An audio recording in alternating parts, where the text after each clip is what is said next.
ഒരു മുറിപ്പാട് മരിക്കുന്നൊരാളിൽ ഉണ്ടാകില്ല. മുറിപ്പാടെന്നാൽ അതിജീവിച്ചു എന്നാണ്. ഗർഭാശയ അർബുദത്തിൽ നിന്നും വിദഗ്ധമായ ചികിത്സ സ്ലോവൻ കെറ്ററിംഗ് ഹോസ്പിറ്റലിൽ, അമേരിക്കയിൽ ന്യൂയോർക്കിലെ സ്ലോവൻ കെറ്ററിംഗ് ഹോസ്പിറ്റലിൽ നിന്നും സർജറി തുടങ്ങി. സർജറി വിജയകരമായിരുന്നു. വളരെ കോംപ്ലിക്കേറ്റഡ് ആയിട്ട്, വളരെ സങ്കീർണമായ സർജറി, 10-11 മണിക്കൂറിലധികം നീണ്ടുനിന്ന സർജറി.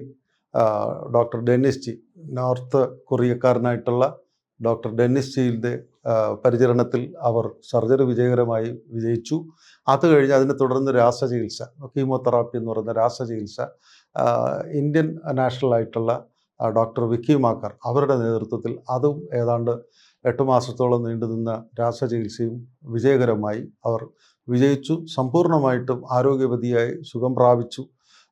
അതിനെ തുടർന്ന് അവർ ഇതിനെല്ലാത്തിനും തന്നെ നന്ദി പ്രകടിപ്പിക്കുന്നത് അവരെ പരിചരിച്ച ഡോക്ടർമാരും അവർക്ക് ഉപദേശം നൽകിയവരും അവരെ വ്യായാമങ്ങൾക്കും ധ്യാനത്തിനും മാനസിക സ്വാസ്ഥ്യം നേടുന്നതിന് നൽകിയ മനഃശാസ്ത്രജ്ഞർക്കും മനഃശാസ്ത്ര വിദഗ്ധർക്കും തുടങ്ങി അവരുമായിട്ട് എല്ലാ അർത്ഥത്തിലും സഹകരിച്ച എല്ലാ വ്യക്തികളെയും അനുസ്മരിച്ചുകൊണ്ടുള്ള ഒരു യാത്രയാണ് ഇങ്ങോട്ട്. തുടർന്ന് അവർ രോഗം മുക്തമായി എന്ന് അവർ ഉറപ്പിച്ച ആ ഒരു സാഹചര്യത്തിൽ തുടരുന്നത്.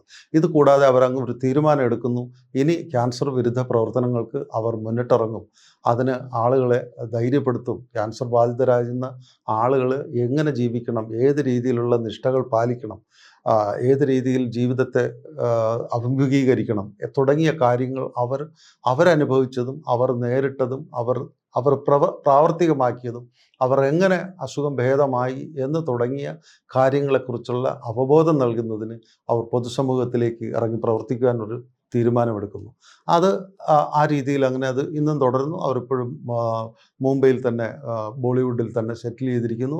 അവർക്കിപ്പോൾ വലിയ സിനിമകളും അവസരങ്ങളും ഉള്ളതായിട്ട് നമ്മൾ കാണുന്നില്ല. എന്തായാലും അവരുടെ ഏതാണ്ട് 80 സിനിമകൾ ചെയ്ത് അതിസമ്പന്നയും എല്ലാം ലോകപ്രശസ്തയുമായിരിക്കുന്ന ഒരു സാഹചര്യത്തിലാണ് അവരെ ഈ തീരാവ്യാധി പിടിപെട്ട് അവർ ഈ ഒരു ദുർഗതിയിൽ കടന്നുപോയ ഒരു 2-3 വർഷത്തെ ജീവിതമാണ് അമരതാരം എന്ന പുസ്തകത്തിൽ കൂടെ അവർ പറയുന്നത്. അമരതാരത്തിൽ അവരുടെ ജീവിതകഥ എന്നുള്ളതിലുപരി ജീവിതകഥ തന്നെ എല്ലാം പറയുന്നു എന്നുണ്ടെങ്കിലും അവർ കൃത്യമായി പറയുന്നത് അവരുടെ ആ ക്യാൻസർ ബാധിച്ച കാലഘട്ടത്തിലാണ്. പക്ഷേ ഇതിനിടയിൽ അവരുടെ ബാല്യ കൗമാര കഥകൾ ഉൾപ്പെടെയും കാഠ്മണ്ഡുവിലെ ജീവിതത്തെക്കുറിച്ചും മുംബൈയിലെ ജീവിതത്തെക്കുറിച്ചും സിനിമാ ജീവിതത്തെക്കുറിച്ചും ഒക്കെ അവർ വിവരിക്കുന്നുണ്ട്. ഇതൊന്നും വളരെ വ്യക്തമായി, വളരെയധികം വളരെ ഒരു സാഹിത്യകൃതി പോലെ തന്നെ ഒരു ക്രിയേറ്റീവ് റൈറ്റിംഗ് ആണ് ഈ പുസ്തകത്തിൽ നമ്മൾ കാണാൻ കഴിയുന്നത്.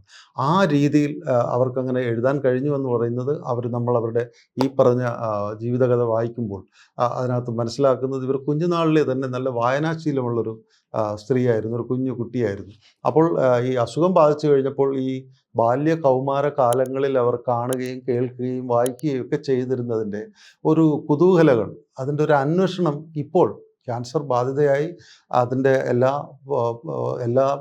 നടപടികളും എല്ലാം കഴിഞ്ഞ് അസുഖം ഭേദമായ സാഹചര്യത്തിൽ അവർ ആ രീതിയിൽ പ്രതികരിക്കുന്നു. അമരതാരം എന്ന ഈ പുസ്തകത്തെ ഏറ്റവും കൂടുതൽ ആകർഷകമാക്കി റീഡബിളാക്കുന്ന, വായനയ്ക്ക് ഏറ്റവും ഉതകുന്ന ഒരു നോവൽ പോലെയോ മറ്റേതെങ്കിലും ഒരു സാഹിത്യ സൃഷ്ടി പോലെയോ വായിക്കാൻ കഴിയുന്ന ആസ്വാദ്യകരമായ ഈ ഒരു പുസ്തകം എഴുതാൻ അവരെ സഹായിച്ചത് അവരുടെ ബാല്യ കൗമാര കാലങ്ങളിൽ അവർ സിനിമയിൽ 19 വയസ്സിൽ എത്തുന്നു എന്നുള്ളതാണ് നമ്മൾ അറിയുന്നത്. പക്ഷേ അതിനു മുമ്പ് തന്നെ അവർ വായനാശീലമുള്ളൊരു കുട്ടിയായിരുന്നു. അങ്ങനെ സാഹിത്യപരമായ നിരവധി കൃതികൾ പലതും, കഥയും കവിതകളും ഒക്കെ ജീവചരിത്രങ്ങളും ഒക്കെ വായിച്ചതിൻ്റെ പശ്ചാത്തലത്തിൽ അതിൽ നിന്നും ഉണ്ടായ ഓർമ്മകളും അതിൽ നിന്ന് സമ്പാദിച്ച ആ ഒരു വലിയ വളരെ വളരെ അത്യുന്നതമായ ഒരു ബുദ്ധി വൈഭവത്തിൽ നിന്നും ഉണ്ടാക്കിയെടുത്ത സാഹിത്യ സൃഷ്ടികളുടെ ഒരു റിക്കളക്ഷൻ കൂടി ഇതിനകത്ത് ഈ പുസ്തകത്തിനകത്ത് അവർ കാണിക്കുന്നുണ്ട്. അത് ഈ രചന അത്രയും സമ്പന്നമായതിന് കാരണം തന്നെ അവരുടെ വായനാശീലങ്ങളാണ്. അപ്പോൾ അത്തരത്തിലുള്ളൊരു സാഹചര്യം അവർ ഈ കഥയിൽ ഈ പുസ്തകത്തിനകത്ത് ഇങ്ങനെ പറഞ്ഞു പോകുമ്പോൾ വെറും അസുഖത്തെക്കുറിച്ചുള്ള, അവർക്കുണ്ടായ ഗർഭാശയ അർബുദത്തെക്കുറിച്ച് മാത്രമല്ല, അവരുടെ ബാല്യ കൗമാര കാലഘട്ടത്തെക്കുറിച്ചും ബോളിവുഡിലെ ജീവിതത്തെക്കുറിച്ചും തന്നെ അവർ പറയുന്നുണ്ട്. അത് പറയുമ്പോൾ തന്നെ ഇപ്പോൾ അവർ രോഗമുക്തയായി എന്ന് പൂർണ്ണമായി രോഗവിമുക്തയായി എന്നുള്ള ഒരു സാക്ഷ്യപ്പെടുത്തൽ എന്നുള്ള രീതിയിൽ അവർ ഇങ്ങനെ നാടുനീളെ എവിടെ അവസരമുണ്ടോ അവിടെയൊക്കെ ചെന്ന് ക്യാൻസർ വിരുദ്ധ പ്രവർത്തനങ്ങൾക്ക്, അത്തരം ക്യാമ്പയിനുകൾക്ക് അവർ സാക്ഷ്യം പറയുന്ന ഒരു ജീവിതം അവർ സ്വയം തീരുമാനിച്ചെടുത്തിരിക്കുന്നു. അതിലവർ എന്തൊക്കെ പാലിക്കണം എന്നൊക്കെ പറയുന്നുണ്ട്. ഇതിനകത്ത് അതുകൂടാതെ അവർക്ക് ക്യാൻസർ അവർക്ക് നൽകിയ പാഠം, ക്യാൻസറിൻ്റെ ബാധിതയായതിനു ശേഷം അവർ ആർജിച്ച ഒരു പാഠം, അവർക്ക് ജീവിതത്തിൽ കിട്ടിയ ഒരു പാഠം എന്തെന്നുള്ളത് പറഞ്ഞുകൊണ്ട് ഉള്ള ഒരു സാഹചര്യങ്ങൾ അവരിതിനകത്ത് പറയുന്നുണ്ട്. ഇതിനകത്തെല്ലാം ഇവരുടെ ഈ ബാല്യ കൗമാര കാലഘട്ടത്തിൽ വായിച്ച സാഹിത്യവും ജീവചരിത്രപരമായിട്ടുള്ള കാര്യങ്ങളുടെ എല്ലാം ഒരു കുതൂഹലങ്ങളാണ്. അതിൻ്റെ എല്ലാം ഒരു അന്വേഷണമാണ്. സൂക്ഷ്മമായി ഇതിലേക്കുള്ള ശ്രദ്ധ ചലിച്ചുകൊണ്ട് വായിച്ചതിനെയും കണ്ടതിനെയും കേട്ടതിനെയും ഈ ദുർഗതി സമയത്ത് അനുഭവിക്കേണ്ടി വന്ന വേദനയൊക്കെ കുറിച്ച് തന്നെ മറക്കാനോ അതെല്ലാം തന്നെ അത് സമ്പുഷ്ടമാക്കുന്ന രീതിയിൽ കഴിഞ്ഞ കാലങ്ങൾ അവർക്ക്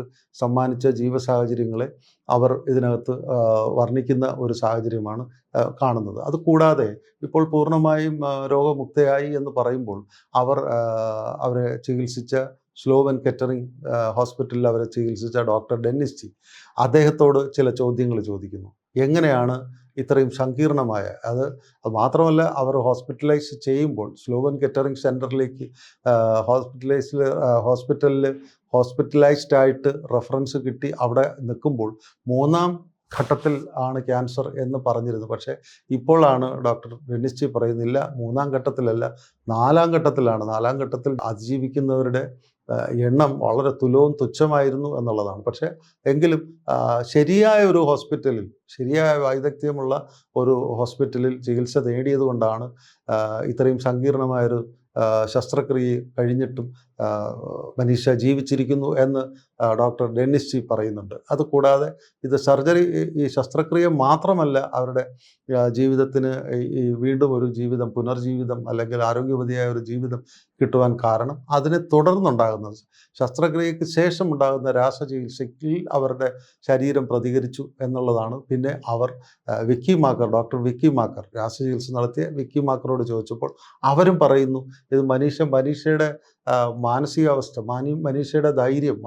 മനീഷ ഉൾക്കൊണ്ട ഈ രീതി, ഈ ചികിത്സകളോട് മനീഷയുടെ ശരീരവും പ്രതികരിച്ചതും പ്രവർത്തിച്ചതും ഒക്കെയാണ് ഈ ചികിത്സ വിജയകരമായി മാറി എന്നൊക്കെ പറഞ്ഞുകൊണ്ട് അവർ വളരെ ഇവരെ ആശ്വസിപ്പിക്കുന്നു. അതുകൂടാതെ വിക്കി മാക്കറും ഡോക്ടർ ഡെന്നിസ് ജിയും പറയുന്നുണ്ട്, ഇത്തരത്തിൽ വരുന്ന ഏത് രോഗിയാണെങ്കിലും അവർ രോഗിയുടെ സ്റ്റാറ്റസ് ഒന്നും നോക്കാറില്ല. നമുക്കറിയാം ന്യൂയോർക്കിലെ സ്ലോവൻ കെറ്ററിംഗ് സെൻറ്റർ എന്ന് പറയുന്ന ഈ ഹോസ്പിറ്റൽ എന്ന് പറയുന്ന അതിസമ്പന്നർക്ക് മാത്രം പറ്റുന്ന ഒരു സ്ഥലമാണ്. എങ്കിൽ പോലും അവിടെയാണെങ്കിൽ പോലും അവിടെ എത്തുന്ന എല്ലാവരും തന്നെ ഏതെങ്കിലും രീതിയിൽ അറിയപ്പെടുന്നവരോ പ്രശസ്തരോ സമ്പന്നരോ മറ്റൊക്കെ തന്നെ ആയിരിക്കും. എങ്കിലും ഇവർക്കെല്ലാം മനഃശാസ്ത്രപരമായ ഒരു സമീപനം ഡോക്ടർമാരിൽ നിന്നും ലഭിക്കുന്നുണ്ട്.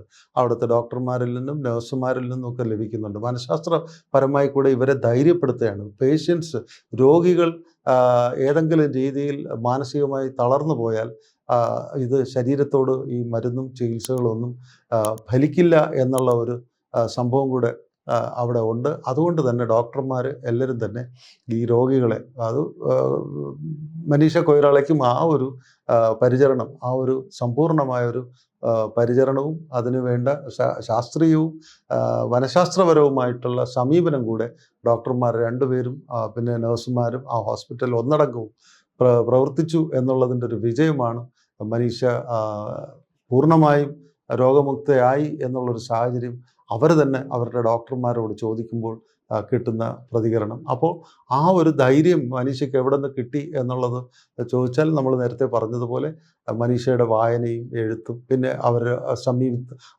അവർക്ക് സമീപസ്ഥരായിട്ടുള്ള അവരുടെ ബന്ധുക്കളും അച്ഛനും അമ്മയും സഹോദരനും അവരുടെ മറ്റു വളരെ അടുത്ത കുറേ സുഹൃത്തുക്കളും ഒക്കെ തന്നെ അവർക്ക് ധൈര്യം പകർന്നിരുന്നു. അവരെ നൽകിയ ഒരു ആശ്വാസം, അവരുടെ ഒരു സമീപനം, അവരുടെ ഒരു സാമീപ്യം ഒക്കെ തന്നെ മനീഷ സ്വായത്തമാക്കി.